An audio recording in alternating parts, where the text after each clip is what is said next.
Welcome back to the YouTube channel. It is Coach Lainey, nutrition specialist, here to talk to you guys today about protein powder. All right, this one is they're all hot topics, let's be honest, but I'm excited to talk about this one. I get this question a lot. What protein powders do I recommend? Do I recommend protein powder at all? And where do we go from there? So first, we're going to talk about what is protein powder. So protein powder depends on the protein powder. Most dairy ones are going to be whey protein, which is, whey is in dairy, it's in milk, and they concentrate it, take it out of the milk, and it is basically dairy protein in a concentrated form with all amino acids. It should be easy to digest, but it depends on the person.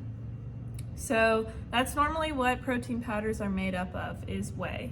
Which whey is good. I don't have any problems with whey, but if you are lactose intolerant, then whey or dairy protein is not an option for you.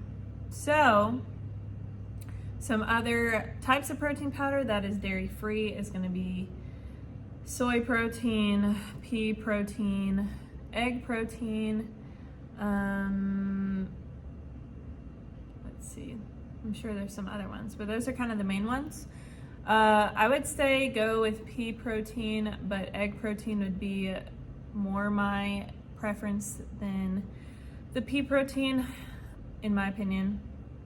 But you really can't go wrong. I wouldn't do soy protein, it's just my opinion. But yes, I think you're gonna get the most protein per scoop or per serving with the dairy proteins. Normally, for example, like Orgain is a plant-based one, and you have to use 2 scoops of the powder to only get, I think it's 19 or 20 grams. But whey protein is gonna be 1 scoop for like 24, 25 grams of protein per scoop. So that's kind of the issue that people fall into with dairy, being dairy free, is that protein powders are normally not good tasting whenever they're not whey protein or they're just not dairy. However, I'll talk about some specific recommendations at the end. So when should we use protein powder? All right, so I would say you should use protein powder when you cannot have a meal or you cannot have a snack that has enough natural protein in that product. All right, so a lot of people say you should never have protein powder, it's super processed, and there's definitely worse ones and better ones for sure. But the number one thing I want us to take away from this video is that it is better to have protein powder than it is to not have enough protein. All right, I'm gonna say it again. It is better for us to have protein powder than it is to not have enough protein. Okay, so with that being said, the goal should be that you should get all your protein from natural foods, meats, beans, eggs, dairy. Those should be the goal. That's the original goal. But protein powder is a beautiful tool, a beautiful way to get over that hump, especially if you have a high protein need. Some of the clients are like, how am I gonna get 90 to or 130 grams of protein per day? And a lot of times, protein powders are not a substitute, but they are a good helper to get to your protein goals, okay?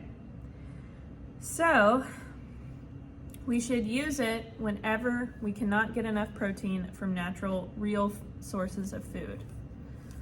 So yes, the best option would be that we could just eat all the meat and all the dairy and get all our protein exactly the same every single day for the rest of our lives only from those sources, but that's not super realistic. And so protein powder is a great tool to get to our protein goals.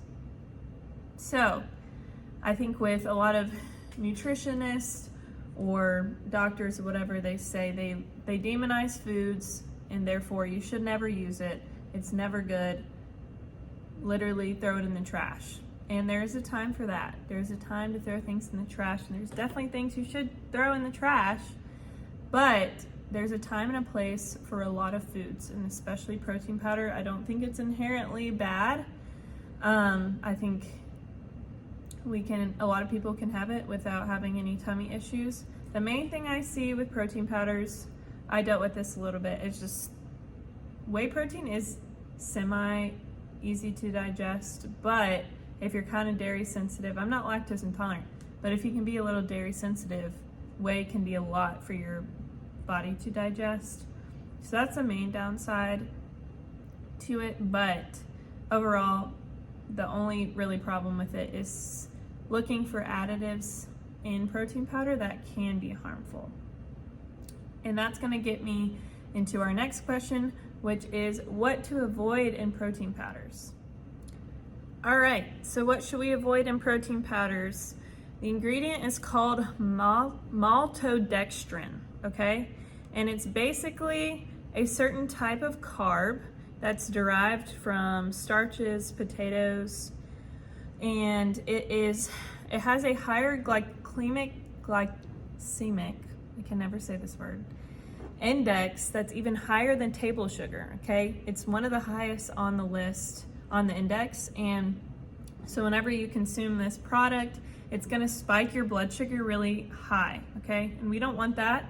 So that's the number one issue doctors have with it, or nutritionists have with it. Number two is going to be that it suppresses the growth of probiotics, okay? So anything in your gut is going to be harmed because the good gut bacteria in your microbiome down there is going to be prohibited from growing, from thriving because of this ingredient. And it also is made from genetically modified corn. So it can be made from multiple types of things, and it's made artificially in a lab, but it's a GMO. There are some that say they're non-GMO, but it is artificially made in a lab. Okay, and then it also may cause an allergic reaction or side effects, and it also has no nutritional value. So the only reason why people are including it in their products is because it's a thickener, and that's the main reason why, is that it's just something that food producers love to add because it makes their product better for cheaper. But it has no nutritional value, and it only really has harmful effects. So good protein powders are going to have better alternatives than maltodextrin, because maltodextrin can also be a sweetener. So a substitute could be stevia, pectin, dates, anything like that. My number one preference of sweetener is going to be like honey or maple syrup or something like that, but most good protein powders have stevia. Stevia is not the best option, but it's a good natural option for a natural sweetener. So with that being said, that's the main ingredient I want to inform you guys to avoid, and it's also in a lot of different foods. So you should be looking at your ingredient list when you buy things that aren't just single ingredient real foods, and look for that word maltodextrin. I believe it's in a lot of grains, it's in a lot of just products in general to kind of thicken it up or sweeten it. So that would be the main thing I would advise against. Lastly, let's talk about recommendations and kind of how I handle protein powder. So the main one, which I can write down, that I have been recommending to my clients is Jocko, Jocko Fuel Protein Powder. This is on Amazon, super easy to get, it's pretty affordable. The other thing I'll add is I used to be on whey protein when I was an athlete, like the True Whey brand. There's whey protein in every dairy protein pretty much, but whey actually has a brand of protein that has maltodextrin, at least the ones that I've seen. So Jocko Fuel is great because it's egg protein with grass-fed dairy protein or whey, and it's like a mix of those two, and then casein, which casein is also a dairy protein that's in a lot of whey products. It's a different derivative of dairy protein. So Jocko Fuel protein powder is my number one recommendation. My personal favorite, which I just started trying, it's called Levels. It's cheaper than Jocko Fuel on Amazon. They both have similar ingredient lists. Levels, I believe, has a smaller ingredient list. Neither of them have maltodextrin. In Levels, it has a big, cute little cow on the face of it. I love a good cow. And it has actually more protein per scoop, so I love that. The reason why I like Levels more is that it is cheaper, number one, and it also has a less strong taste. I don't really like strong stevia taste or strong artificial tasting things, even though it's not an artificial product. But Levels is a lot more tame, so it's better in smoothies in my opinion. Jocko's really chocolatey. I normally get the chocolate flavors for both. But Jocko's stronger of a flavor. Like my husband likes Jocko more, but I like Levels more just because it's a little more tame. But yes, these right here are my two main recommendations. Again, that's Jocko Fuel protein powder on Amazon and Levels protein powder with the cow on it on Amazon.